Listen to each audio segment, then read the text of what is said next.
The Amazing Digital Circus é uma série animada muito popular da Glitch Productions, que chegou aos cinemas e recentemente nas plataformas digitais, com o último episódio finalizando a história da série. Mas, mesmo com o fim da série, diversos AUs foram criados. Mas existe um AU onde o ciclo digital é uma série de jogos mortais. Opa, e aí feras, tudo tranquilo? O vídeo de hoje vai ser sobre The Amazing Digital Circus, que assim como qualquer animação ou jogo, existem diversos universos alternativos. E hoje vou falar de um dos AUs mais macabros, onde os participantes são obrigados a participar de diversas aventuras, mas diferente da série original, que são aventuras divertidas com objetivo para ser completado, os participantes têm como objetivo principal sobreviver às aventuras que são praticamente jogos mortais. Eu apresento The Amazing Digital Slasher. Esse AU tem o mesmo conceito da série original, onde os personagens acabam ficando presos dentro de um mundo digital, mas a diferença é que aqui estão presos dentro de um jogo de terror. Como o nome já diz, The Amazing Digital Slasher se baseia mais nos filmes antigos do gênero slasher, como Sexta-feira 13, A Hora do Pesadelo, A Noite do Terror e entre outros. E cada um dos protagonistas representa um estereótipo de um personagem de filme de terror. E as aventuras são baseadas nos filmes de terror existentes. Agora, somos apresentados aos participantes desse jogo. Omni ficou presa nesse mundo por acidente. Ela nem gosta de jogos de terror, mas foi desafiada pelos seus amigos a jogar um jogo de terror em realidade virtual. Agora, Omni se vê presa em um pesadelo sem fim, onde ela é obrigada a viver cada dia dentro de um filme de terror, assistindo os outros participantes serem eliminados um por um. Sua ansiedade acaba causando mortes desnecessárias na maioria das vezes, mas apesar de suas tendências ansiosas e não ter nenhuma habilidade social, Omni é extremamente inteligente e engenhosa. Seu estereótipo é a garota final, a última sobrevivente ou a última morte. Ela espera um dia escapar desse destino cruel, mas até lá ela tem que enfrentar assassino após assassino em cada aventura que surge em seu caminho. Mas ela não deve se preocupar muito, afinal, ela é a garota final, então ela não pode morrer. Omni não gosta do Caim e tem uma relação bem complicada com o Jax. Com os outros, ela tem uma relação neutra ou uma amizade boa com eles. Agatha acredita que jogos de terror podem ser divertidos e acabou presa ao jogar um desses jogos e agora tem que sobreviver junto com os outros. Seu estereótipo é a melhor amiga, aquela que sempre morre de formas mais brutais e violentas possíveis. E como o estereótipo diz, Agatha passa por situações bem violentas e dolorosas, mas ninguém a viu reclamar, e sempre tenta manter uma atitude positiva. Às vezes, Caim esquece de reconectar suas partes do corpo, mas essa é a beleza de ser uma boneca de pano. Ela simplesmente se costura de volta. Alguns ossos quebrados não são nada no grande esquema das coisas, especialmente se sua morte horrível poupar os outros de assumir o papel de melhor amiga. Agatha tem uma boa relação com os outros participantes, exceto com o Jax. Jax é do tipo que adora filmes de terror, não conseguindo resistir a jogar um jogo de terror em realidade virtual e ficar preso dentro do jogo, sendo sarcástico e narcisista em relação aos outros. Seu estereótipo é o babaca, aquele que só pensa em si próprio e sempre morre. Apesar de Jax sempre morrer nas aventuras, ele não se importa contanto que morra de um jeito incrível. Diferente dos outros, Jax é realmente o único que está se divertindo. Pessoalmente, ele adora o sangue, a morte e a violência que o acompanham em cada aventura. Às vezes, quando ele está se sentindo particularmente sedento por sangue, ele se oferece para interpretar o papel de assassino em vez de deixar um NPC fazer isso. Quanto mais sangue e tripas, melhor. Se ele é ou não um psicopata sádico, depende de você. Os outros o odeiam muito. Apesar do Jax ser bem detestável, ele tem uma visão positiva ou neutra com os outros, não gostando apenas de Zumble. Gangle é o tipo que chora sempre que pensa em terror, e numa tentativa de superar seus medos, ela decidiu experimentar um jogo de terror, mas infelizmente também acabou ficando presa em um pesadelo sem saída. Seu estereótipo é a primeira garota, aquela que infelizmente sempre vai ser a primeira a morrer, onde ela vive em um medo constante por saber que sempre vai morrer primeiro. Ser a primeira vítima não é de todo ruim, pelo menos ela não precisa sofrer por muito tempo. Suas mortes precisam ser memoráveis, então ela se vê desmoronando à medida que o suspense aumenta pouco antes da sua morte inevitável. Ela só deseja que Cain a matasse e acabasse com isso.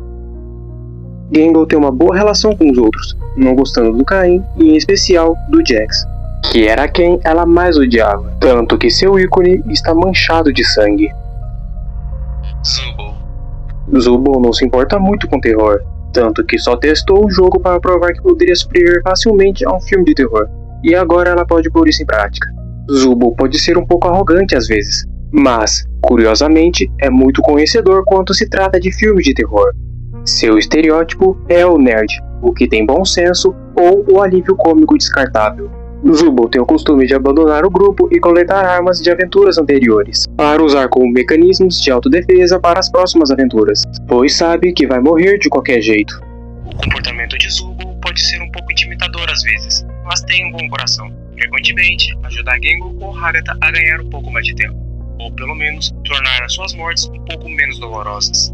Assim como Gangle, Zubul tem uma boa ou uma neutra relação com os outros participantes, não gostando também do Jax e do Cain. Kinger. A opinião de Kinger sobre o terror é desconhecida. Ele meio que divaga incorretamente. Seu estereótipo é o velho louco, aquele que avisa sobre os perigos de um certo lugar, mas é ignorado pelos jovens. Mesmo fora das aventuras, Kinger parece saber uma quantidade suspeita de informações sobre o jogo, os NPCs e o próprio Cain. Kinger pode ser um pouco maluco, mas é um querido, e de acordo com Hagatha, ele costumava ser estereotipado como o marido, mas especificamente o herói trágico e corajoso. Frequentemente, ele corre para ajudar o grupo quando eles precisam perto do final das aventuras, sabe? Antes de ser picado em pedacinhos, claro. Ele não parece perceber que tem um machado permanentemente cravado nas costas. No entanto, ele nem sempre foi assim. Ele sabe muito mais que os outros sobre esse jogo. Sua relação com os outros participantes são neutras, sendo próximo de Hagatha, Zubul e um pouco com a Gangle, sendo o único a não ter nada contra alguém. Cain é a IA que administra o jogo de terror, e ele é a personificação do horror e ama tudo sobre o gênero. Frequentemente passa por diferentes fases, onde ele modela as aventuras de acordo com os diferentes subgêneros de terror. Ele dedica muito tempo planejando cuidadosamente cada aventura para que seja a mais divertida possível. O pior é que Cain não entende as emoções humanas, nem o conceito de dor. Então ele pessoalmente garante que cada membro do elenco sinta tanta dor quanto sentiria no mundo real. Não apenas para proporcionar a experiência mais genuína, mas também para ajudar o elenco a ter reações mais realistas. A dor parece causar gritos, e gritos são divertidos para o público. Cain é igual Kinger em relação aos outros participantes, mas Kinger é o único que Cain não parece gostar tanto, já que Kinger é o que está lá há mais tempo e também é um dos primeiros a ficar preso nesse jogo, e sabe muita coisa sobre o Cain. Agora é a vez dos participantes abstraídos, e todos que passam pelo processo de abstração se tornam novos inimigos nas próximas aventuras. Calfum. Mais um jogador que perdeu a sua humanidade para a realidade distorcida desse jogo. Calfum já foi alguém gentil e carinhoso. Ele costumava ser estereotipado como o namorado legal, mas não mais. Depois de passar anos nesse lugar, morrendo repetidamente, ele enlouqueceu. Agora, seu coração está cheio de raiva e sede de sangue. Ele não é mais humano, mas sim um palhaço psicótico assassino. Se você escutar a risada dele, já é tarde demais. Calfum se sente muito melhor agora e, se você estiver perto, você pode ouvi-lo rindo enquanto ele te corta. Rindo com o som dos seus gritos e dos seus pedidos de ajuda. Rindo enquanto a vida se esvai dos seus olhos. Ah, como ele adora ver a vida se esvair de seus olhos. Depois da abstração, Calfum não se importa com ninguém, apenas em saciar a sua sede de sangue. Queenie era a alma mais bondosa de todos presos neste inferno.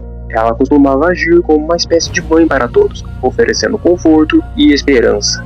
Mas até os espíritos mais fortes podem ser quebrados, às vezes tornando-se demais, e as vozes ficando cada vez mais difíceis de ignorar, assim levando à sua abstração. A única que ela conseguia reconhecer em meio à sua raiva depois de abstrair era o seu marido, Kinger.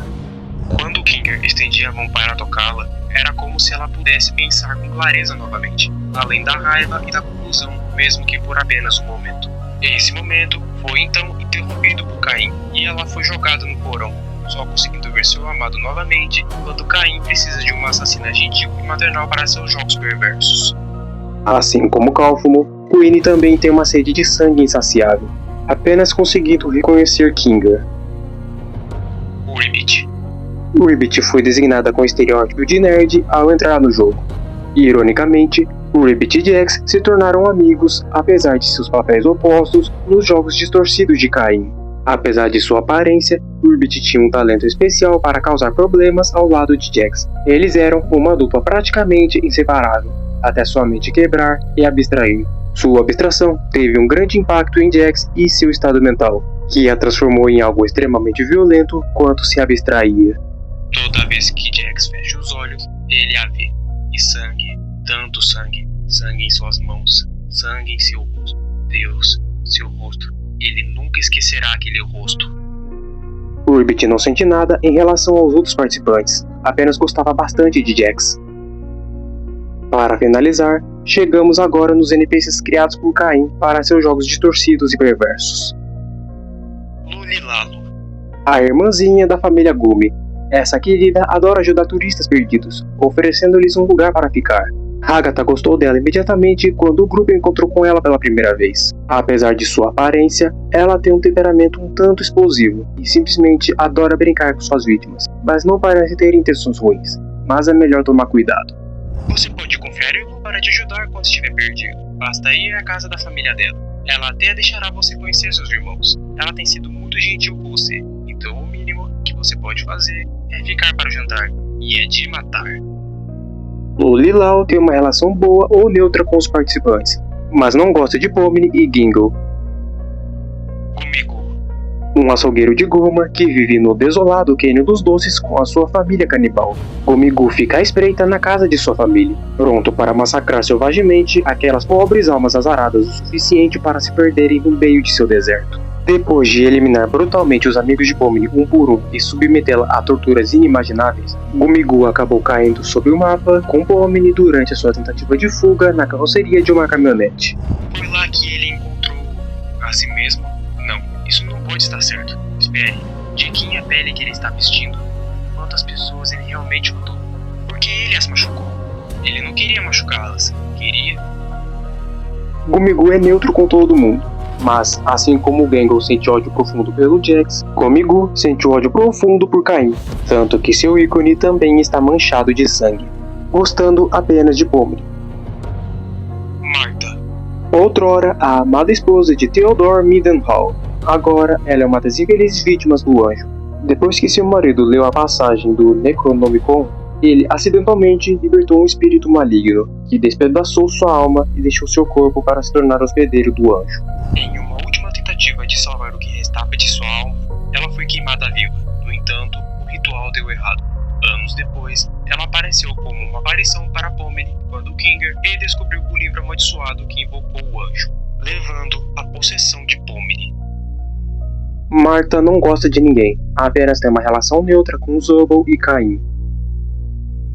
O anjo.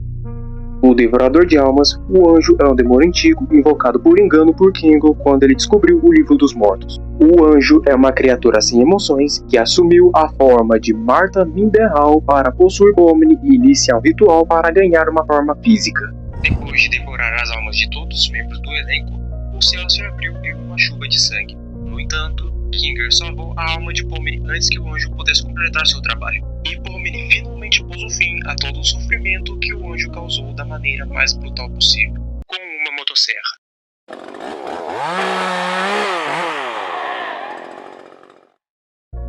O anjo é o único que odeia tudo e todos sem exceção, querendo apenas saciar a sua fome por almas. Após tudo isso, uma dúvida ficou. Se fosse você preso dentro desse jogo, você seria capaz de aguentar e sobreviver? Ou iria abstrair e enlouquecer?